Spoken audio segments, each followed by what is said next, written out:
కీర్తనల గ్రంథము 75వ కీర్తన మొదటి వాక్యం. దేవా, మేము నీకు కృతజ్ఞతాస్తుతులు చెల్లించుచున్నాము. నీవు సమీపముగా నున్నావనియు కృతజ్ఞతాస్తుతులు చెల్లించుచున్నాము.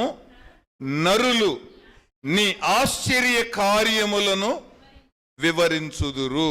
రైట్, ఇక్కడ ఒక మాట, నీవు సమీపముగా నున్నావని కృతజ్ఞతాస్తుతులు చెల్లించుచున్నాము అంటే అర్థం ఏంటి?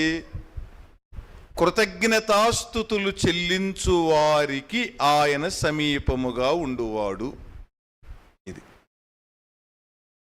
కృతజ్ఞతాస్తుతులు ఎవరైతే ఆయనకి చెల్లిస్తారో, థ్యాంక్స్ గివింగ్